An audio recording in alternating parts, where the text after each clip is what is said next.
All right. Aaron Sparks with Edge of the Web and Edge Media Studios. We're interviewing Isaac Miner, and he's got a pretty interesting story to tell. So Isaac, thanks for coming around the booth. Yeah, thanks. You laid it on me, and it's very, very interesting because I have some kids that actually just went through, well, older kids that experienced this fantastic story of Lego, but they discontinued it. So what's the setup? What are you doing, and what have you actually created? Okay, so back in the early 2000s, there was a line created by Lego, and it was called Bionicle. Right. And it was the first original Lego theme that actually had an in-depth story. And it's been discontinued since 2010. It ran for about 10 years. Yeah. And kids like me that grew up in that area were obsessed with it. It was a massive hit. It actually saved Lego from bankruptcy. Oh, wow. But as the years went on, Lego eventually moved on. They decided to can it. Well, it still has a cult following. And years later, I went back kind of as a nostalgic trip to re-experience, re-enjoy the stories. Sure. And I read them and I thought, there's still something here. This is still really cool. There's still something to this. But I could also tell, when the rose-tinted glasses came off, I could also tell that a lot of aspects of the story were written solely to advertise the toys. And that's what Lego is, right?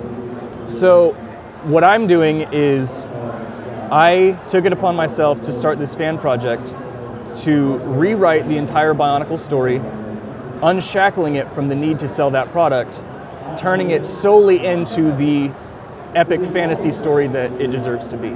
So it still follows the same story, still has most of the same characters, but it's been completely rewritten. Subplots have been fleshed out, characters have been fleshed out, there's more details. I've currently finished the first book. Second book is being uploaded right now, and the first book is about 105,000 words, which is about 10,000 words longer than The Hobbit. Wow. And that just covers the first year of the Bionicle story. Huh. So I remember the Bionicle story. My kids grew up with that, and you're absolutely right. Now that I'm thinking about it, it had a lot of the trappings of kind of Lord of the Rings concepts, some deep character development there, and a lot of conflict. And whoever was writing it back then, they were trying to inject some of those type of relatives where you would not see that in any other Lego shows, right? Absolutely. So you dove into this, and how long have you actually been doing this? That's a lot of words, but how long have you been committed to this project? So I began working on it around late 2016, and I was not a writer at the time. Okay. I didn't really have a whole lot of experience with that. It was something that I wanted to do for myself and my kids in the future, which not future anymore, my kids now. But I just wanted to share it with my friends and family. I wasn't originally intending to share it publicly. Sure. But as the story progressed, as ideas started to flourish, I got better at writing. I scrapped it and restarted it twice in that time. So holy crap. Over the time where it started to kind of take shape into what it is now, I'd say about 2 or 3 years, and I was still going to show it to just friends and family. It wasn't going to be a public thing. It was just a passion project of mine that I just did on the side as a hobby. And then I was showing it to my best friend, and he didn't grow up with Bionicle. So this was his first exposure to it. And he told me, he said, what you've got here, you are wasting by not sharing with the world. Blew his mind, didn't it? Yeah. And he's actually also, he's in the book. He plays multiple characters in the book as well. But So it's not just a book. You made an audio book out of it. Yep. And tell me about that, because that reaches a heck of a lot more online audience. So what started with that is, at the time, me and a lot of my close friends were working 60 hours a week on an assembly line. None of us have time to read books. But when you're working that much, that long, repetitive job, you got to have something to occupy your time. So we were listening to a lot of audiobooks online, and I was wanting to show them what I had created, but nobody's got time to read it. Right. I had a cheap microphone at the time, so I just recorded myself reading it, and they listened to it while they were at work, and they said, "You have a really good narration voice." And so that kind of started to take off. I decided to expand it more into the full audiobook project. Right. And then I also started freelancing, and now I'm a full-time professional voice actor. Oh, very cool. You also brought a number of other talented individuals into the production of that Yes. book as well. So how many VO talents and audio talents did you acquire for Oh, the project? I can't think of the number off the top of my head. I'd say 15 to 20. Wow. But the audiobook features cinematic music, sound effects, and a full cast of professionally hired voice actors from all over the world. All right, I got to ask you this. As a passion project, how'd you fund that? The first book, it was just out of pocket. Wow. Yeah. I looked for actors that I saw potential in that were still up and coming. Right. That really helped with the pricing because a lot of them were cheaper. People like me that I could see expanding, which has been really cool, by the way, continuing to work with them and Right. keeping track of their progress See in where the they're future. going. Yeah. I have one actor that now has narrated a documentary on Amazon Prime. Really? Yeah. But do they all harken back to Yep. the Yeah. audiobook And that you've he still gives 100% to Fantastic. the book, and he's still coming back for the sequels. And done? Excellent. yeah.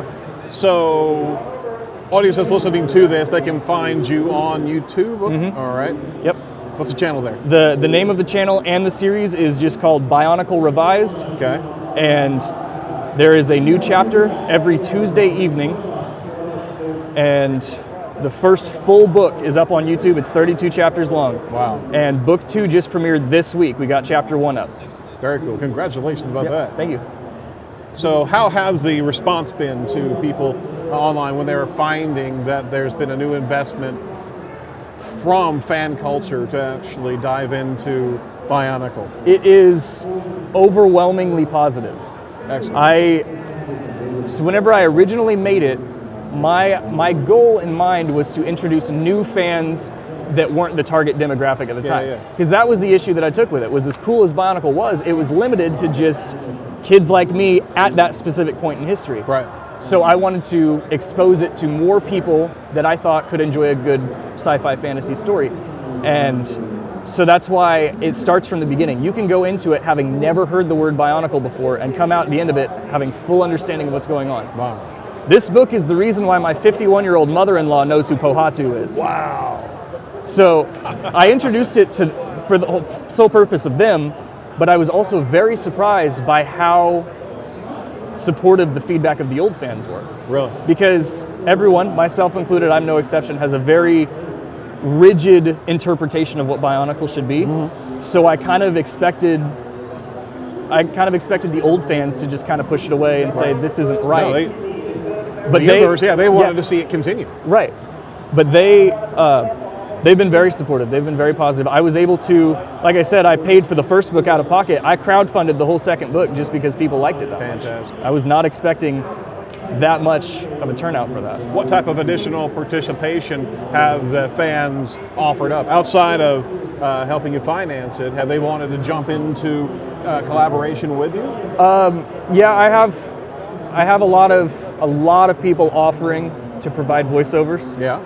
Which I expected. That was one thing. Absolutely. Because everybody wants to voice act. Absolutely. But that shows you what you've created and why you struck a tone with everybody, and childhoods are being re-envisioned because of what they were experiencing. Yes, and going back to that, whenever they say that they are wanting to voice act, I genuinely look into what they've got. I don't just brush it off.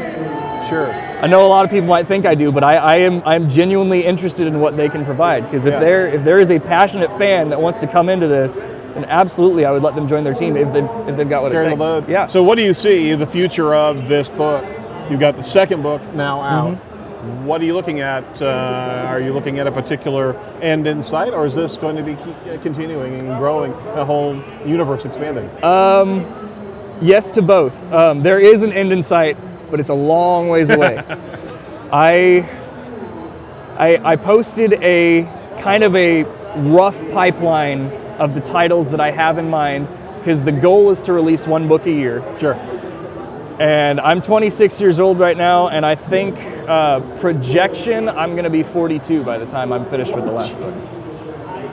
Well, hopefully this project grows to the degree that you don't have to do anything else but this. Hopefully it gives you a huge lift. And what an incredible thing to do something that you love turn into a vocation for yourself. Yeah. So congrats on that. They can find you on Bionicle Revised. Yes. And they can. What social media do you have out there? They can track. I have a Facebook page for Bionicle Revised. Cool. I have a Twitter page and a Reddit page. And also for my freelance voice acting career, I also have just myself, Isaac Miner, voice actor, Cool. on Facebook. And to hire me, I use Fiverr, Upwork, or you can just contact me directly through Facebook. Congrats on all this. Last question I had to ask. What did Lego say about all this? Have they even looked into what you're doing? So they haven't officially said anything, but I did do my homework on permissions. Yeah. I make sure to state right off the bat, this is an unofficial fan-made retelling. Which you see that all the time now. Correct. So, I mean, and trails blazed out there. we're fortunate enough to be working with a IP that's created by Lego. Right. And Lego's entire concept is creativity and do what you want with our product. Right. So there are actually quite a few Bionicle fan projects that are still alive. They've got games coming out. There's a tabletop RPG that I think. So it's still live and kicking in a particular manner. Yes, solely through the fans, and Lego's fully aware of that, and they're totally okay with Who that. knows? So They could probably sell a few more Legos along the way, right? yeah, Huh. yeah. Well, Isaac, congratulations. That's a really good story to hear of just somebody diving in and creating something and sticking to it this long, because in today's society, I mean, if there's not immediate gratification, there's so many times that people just jump out. So Yeah. good story to be able to tell, man. Yeah, Congrats. absolutely. Thank you. Absolutely. All right, let's wrap it.